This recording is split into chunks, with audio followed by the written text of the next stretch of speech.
আসসালামু আলাইকুম। Hello everyone, welcome back to my channel. আশা করছি আল্লাহর রহমতে সবাই খুব ভালো আছেন। আজকে ছোলা বুট সেদ্ধ করার একটা রেসিপি শেয়ার করব। এইভাবে ছোলা বুট সেদ্ধ করলে কালারটা যেরকম সুন্দর আসবে, খেতেও মাশাআল্লাহ অনেক টেস্টি হবে।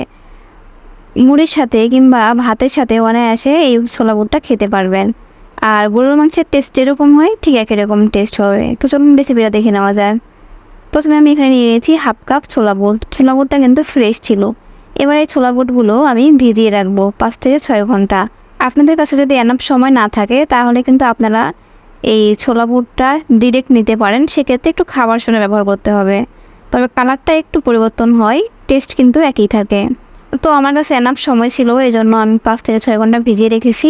তো ফিরে আসলাম 6 ঘন্টা পরে। দেখতেই পাচ্ছেন এ পর্যায়ে কিন্তু বুটগুলো ডাবল হয়ে গেছে। আর এ পর্যায়ে এসে দেখতে পাচ্ছেন উপরে যে ছোকলার অংশটা থাকে সেগুলো কিন্তু অনায়াসে উঠে আসতেছে। তো এবার এই বুটগুলো আমি ধুয়ে নিব। ধুয়ে নেওয়ার পরে আমি একটা কুকারে নিয়ে নিলাম। এবার আমি এখানে সবগুলো উপকরণ দিয়ে দিব। প্রথমে আমি দিয়ে দিচ্ছি পেঁয়াজ কুচি। আমি এখানে 3টে পেঁয়াজ দিয়ে দিয়েছি। এবার দিয়ে দিচ্ছি রসুন। আমি এখানে 2টো রসুন কোমা ছাড়িয়ে নিয়েছি, দেখতেই পাচ্ছেন। এ পর্যায়ে দিয়ে দিচ্ছি আদা এবং রসুন বাটা। আমি এখানে 1 চামচ আদা রসুন বাটা ব্যবহার করেছি। এবার দিয়ে দিচ্ছি সাদা এলাচ। এখানে 4 পিস সাদা এলাচ দিয়ে দিয়েছি, তাও আবার ফাটিয়ে দিয়েছি।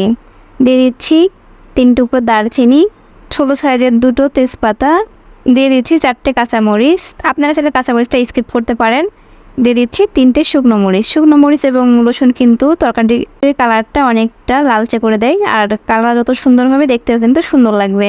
তো এ পর্যায়ে দিয়ে দিচ্ছি স্বাদ অনুযায়ী লবণ। দিয়ে দিচ্ছি 1 চামচ মরিচের গুঁড়ো, 1 চামচ হলুদের গুঁড়ো, 1 চামচ জিরে গুঁড়ো এবং 1 চামচ ধনিয়া গুঁড়ো। এবার দিয়ে দিচ্ছি হাফ কাপ তেল। আমি এখানে হাফ কাপ ছোলা বুটের জন্য হাফ কাপ তেল ব্যবহার করলাম। এবার সবগুলো উপকরণ ভালোভাবে মাখিয়ে নেব।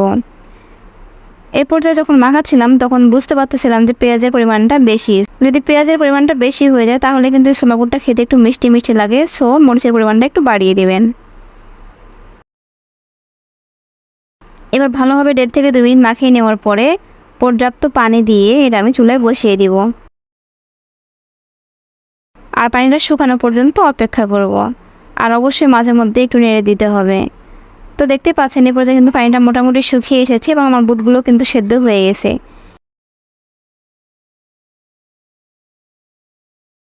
এবার অনবরত নাড়তে থাকবো, আর ঢাকনা দেওয়ার প্রয়োজন নেই।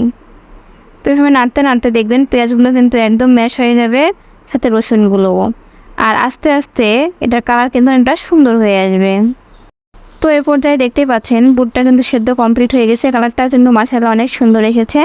তবে আপনারা চাইলে পুরোপুরি শুকিয়ে নিতে পারেন, কিন্তু আমি হালকা একটু নরম রেখেছি।